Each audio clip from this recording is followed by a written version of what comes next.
Birthday ಇಲ್ಲ ಈಗ ತುಂಬ ಸ್ವಲ್ಪ ದುಃಖ ಆಗ್ತಿದೆ. ಅವ್ರು ಇದ್ದಿದ್ರೆ ಒಂಥರ ಜನರಿಗೆ ಹೆಲ್ಪ್ ಆಗ್ತಿತ್ತು, ಮಕ್ಕಳಿಗೆ, ಅನಾಥಾಶ್ರಮಗಳಿಗೆ.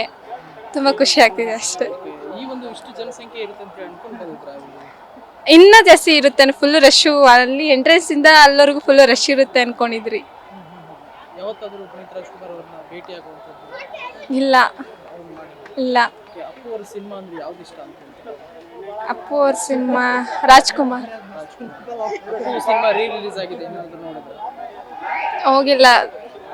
ಯಾವತ್ತಾದ್ರೂ ಈ ತರ ಒಂದು ನೀವು ಟಿವಿಗಳಲ್ಲಿ ನೋಡ್ತಾ ಇರ್ತೀರಾ, ರೀಲ್ಸ್ ಗಳಲ್ಲಿ ನೋಡ್ತಾ ಇರ್ತೀರಾ, ಅಪಾರ ವಿಡಿಯೋಗಳು ಬರ್ತಾ ಇದೆ, ಯಾವಾಗಲೂ ಎಮೋಷನಲ್ ಮೂಮೆಂಟ್ ಒಮ್ಮಾದ್ರೂ ಕಣ್ಣೀರು ಹಾಕಿದ್ದೀರಾ? ಹಾಕಿದಿರಿ. ಸೆಕೆಂಡ್ ಪೀಸಲ್ಲಿ ಅವ್ರು ಸತ್ತೋಗಾಗ ಹಾಕಿದ್ದೆ. ಅವ್ರ ಬರ್ತಡೇ ವಿಶಸ್ ಯಾವ ರೀತಿ ತಿಳಿಸ್ತಾರೆ? ಅವ್ರಿಲ್ಲ, ಒಂದು ಸ್ವಲ್ಪ ದುಃಖ ಅಷ್ಟೇ, ಇನ್ನೇನಿಲ್ಲ. ಪುನೀತ್ ರಾಜ್ಕುಮಾರ್ ಎಲ್ಲಿಂದ ಬಂದಿದ್ದೀರಾ? ಬೊಮ್ಮಸಂದ್ರಿಯಿಂದ ಬಂದಿರೋದು.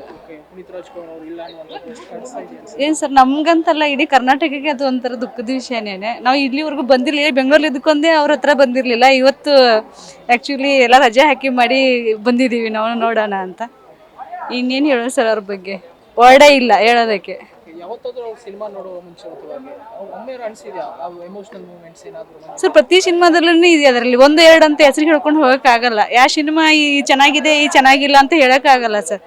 ಅವರು ಒಂಥರ ಮಾಡಲ್ ಥರ, ರೋಲ್ ಮಾಡಲ್ ಥರ ಇವಾಗಿನ ಜನ್ರೇಷನ್ಗೆ ಅಷ್ಟೇ ಸರ್.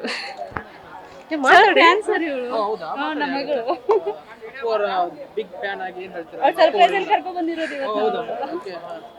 ನಾ ಏನಿಲ್ಲ, ನಾನು ಚಿಕ್ಕ ವಯಸ್ಸಿಂದ ಅವ್ರ ಡ್ಯಾಡಿ ಮತ್ತು ಅವ್ರ ಪುನೀತ್ ರಾಜ್ಕುಮಾರ್ ಮೂವಿ ನೋಡ್ಕೊಂಡು ಬೆಳೆದೆ. ಅವ್ರ ಸಿನಿಮಾಸ್, ಫೈಟಿಂಗ್ಸ್ ಮತ್ತು ಅವ್ರ ಡೈಲಾಗ್ಸ್ ತುಂಬ ಇಷ್ಟ. ಅವ್ರ ಮೂವಿ ಬಂದರೆ ಸಾಕು, ಯಾಕೆ ಕೆಲಸ ಮಾಡಲ್ಲ, ಏನಿಲ್ಲ, ಬರೀ ಅವ್ರ ಮೂವಿ ನೋಡ್ಕೊಂಡು ಕುತ್ಕೊತೀನಿ. ಓದೋದಿಲ್ಲ, ಬರೆಯೋದಿಲ್ಲ. ಅವ್ರ ಮೂವಿ ಬಂದರೆ ಫುಲ್ ಫ್ಯಾನ್. ಹೆಂಗೆ ಹೇಳೋದು, ಅವ್ರು ಫುಲ್ ವರ್ಡೇ ಇಲ್ಲ ಅವ್ರ ಬಗ್ಗೆ ಹೇಳೋಕ್ಕೆ. Acting, dance, full fan. ಅವ್ರದ್ದು ಯಾವ ಮೂವಿ ನಿಮ್ದು ಆಕ್ಟಿಂಗ್ ತುಂಬಾ ಇಷ್ಟ? ಯಾವ ಮೂವಿ ಅಂತ ಎಲ್ಲ ಇಷ್ಟ ನನಗೆ, ಎಲ್ಲ ಇಷ್ಟ. ನೋಡಿದ್ದೀರಾ ಅಪ್ಪು ಅವ್ರನ್ನ? ಚಿಕ್ಕವರಿದ್ದಾಗ ಏನೋ ಕರ್ಕೊಂಡು ಹೋಗಿದ್ರು? ಇಲ್ಲ, ಎಲ್ಲೂ ಹೋಗಿಲ್ಲ. ಫಸ್ಟ್ ಟೈಮ್ ಇಲ್ಲೇ ಬಂದಿರೋದು ನಾನು.